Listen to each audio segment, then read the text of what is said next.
क्या आप एक ऐसे रथ पर सवार हैं जिसके घोड़े आपकी मर्जी के बिना दौड़ रहे हैं? क्या आपका मन आपको उस दिशा में ले जा रहा है जहां अशांति और पछतावा है? आज रुकिए और अपनी आत्मा की पुकार सुनिए। चलिए आज इस शरीर रूपी रथ की कमान संभालना सीखते हैं। हरिओम प्रिय आत्मन। हमारी 5 इंद्रियां, आंखें, कान, नाक, जीभ और त्वचा, वे गवाक्ष खिड़कियां हैं जिनसे हम इस अनंत संसार को निहारते हैं।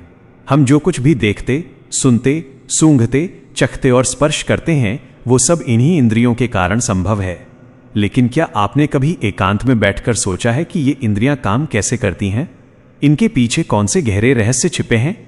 ऋषियों ने कहा है कि ये इंद्रियां इस शरीर रूपी रथ के वे 5 अश्व यानी घोड़े हैं जो यदि वश में हों तो मनुष्य को उसके परम लक्ष्य तक पहुंचा देते हैं, लेकिन यदि अनियंत्रित हों तो उसे बीच रास्ते में ही वासनाओं के किसी दलदल में गिरा देते हैं। आज के इस वीडियो में हम इन्हीं अनुत्तरित सवालों के जवाब खोजेंगे और इंद्रियों के उस अद्भुत सत्य को समझेंगे जो आपके जीवन को एक नई और दैवीय दिशा देने में सक्षम है। प्रिय आत्मन, बिना इन इंद्रियों के हमारा अस्तित्व एक रिक्त स्थान की भांति होता।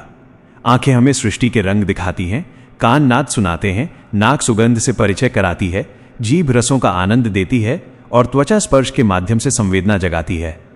यदि हम इनकी विशेषताओं को समझ लें तो हम जीवन के प्रति और भी अधिक कृतज्ञ और जागरूक हो सकते हैं। प्राचीन भारतीय दर्शन और योग शास्त्रों में इन इंद्रियों को आत्मा के द्वार के रूप में देखा गया है। ये केवल बाहरी दुनिया के अनुभव का साधन नहीं है, बल्कि हमारे मन और जीवात्मा से गहरे सूत्र से जुड़ी हैं। यदि हम इन्हें अनुशासित करना सीख लें तो हम मन की उच्चतम अवस्था को प्राप्त कर सकते हैं। योग और वेदांत का मत है कि हमारी इंद्रियां स्वभाव से बहिर्मुखी होती हैं। वे सदैव बाहर की ओर भागती हैं और हमें भौतिक सुखों के मायाजाल में उलझा देती हैं। इंद्रियां जो अनुभव करती हैं वे उसे मन तक पहुंचाती हैं और मन उन पर प्रतिक्रिया देता है। जब मन इंद्रियों का दास बन जाता है तब मनुष्य केवल इच्छाओं का खिलौना बनकर रह जाता है। श्रीमद् भगवद गीता में योगेश्वर श्री कृष्ण ने सचेत किया है कि जिस व्यक्ति का मन इंद्रियों के पीछे भटकता है उसकी बुद्धि उसी प्रकार डांवाडोल हो जाती है जैसे प्रचंड वायु के झोंकों से समुद्र में नाव अपनी दिशा खो देती है। इसका अर्थ स्पष्ट है, इंद्रियों के वश में रहने वाला मन कभी स्थिर नहीं हो सकता। परंतु यदि हम विवेक को जागृत कर लें तो इंद्रियां स्वयं अनुशासित होने लगती हैं और तब ईश्वर का महाप्रसाद यानी वास्तविक सुख और शांति प्राप्त होती है। कल्पना कीजिए, यदि हमारी इंद्रियां उन्मुक्त घोड़े हैं तो मन उनकी लगाम है और बुद्धि उनका सारथी है। यदि सारथी विवेकवान और सजग हो तो वो घोड़ों को संयमित रखकर रथ को गंतव्य तक पहुंचा देता है। इसके विपरीत यदि सारथी सो जाए और घोड़ों को मनमानी करने दे तो लक्ष्य तक पहुंचना असंभव है। याद रहे, इस रथ के 5 घोड़ों की पसंद अलग अलग है। एक घोड़ा रूप की ओर भागेगा, दूसरा स्वाद की ओर, तीसरा स्पर्श की ओर। ऐसे में यदि तालमेल न हो तो जीवन बिखर जाएगा। अब आप सोचेंगे, क्या हम इंद्रियों का उपयोग करना छोड़ दें?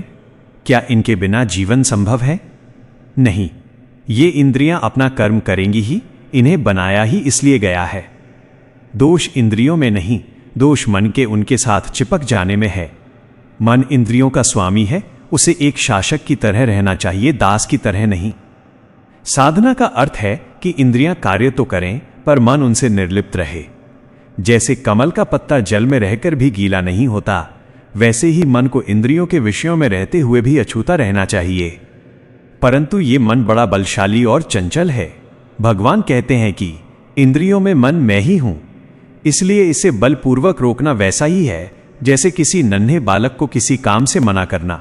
वो उसी की ओर और अधिक व्याकुलता से भागेगा। मन को दबाना नहीं, उसे दिशा देना आवश्यक है। इसके लिए सबसे पहले अपने मन को जानना होगा, उससे प्रेम पूर्वक संवाद करना होगा, उसे बुद्धि के माध्यम से सही और गलत की पहचान करानी होगी। जब भी मन किसी अशुद्ध मार्ग पर जाए उसे वहां से हटाकर ओम के नाम में प्रभु के स्मरण में लगाना चाहिए। बार बार के इस अभ्यास से ये चंचल मन धीरे धीरे स्थिर होने लगेगा। जब मन को उच्चतर आनंद का रस मिलने लगेगा तो वो निम्नतर विषयों की ओर जाना छोड़ देगा। अध्यात्म की वो पराकाष्ठा है जहां इंद्रियां अपना कार्य कर रही हैं लेकिन अंतरात्मा पूरी तरह निर्लिप्त है।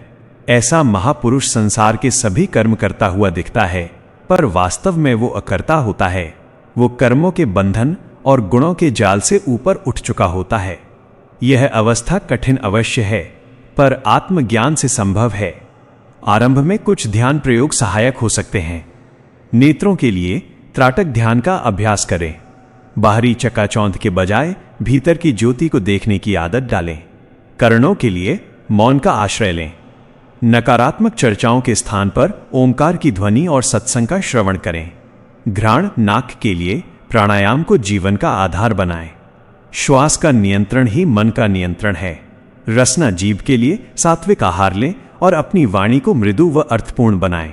त्वचा के लिए सुख सुविधाओं की अति से बचें और योग के माध्यम से आंतरिक ऊर्जा को अनुभव करें। प्रिय आत्मन, जब तक इंद्रियां हमें चलाती हैं, हम अशांत हैं। जिस दिन हम इंद्रियों को चलाने लगेंगे, उसी दिन हम स्वतंत्र हो जाएंगे। राजयोग, भक्ति मार्ग और ज्ञान मार्ग सभी हमें यही सिखाते हैं कि अपनी शक्तियों को भीतर की ओर मोड़ो।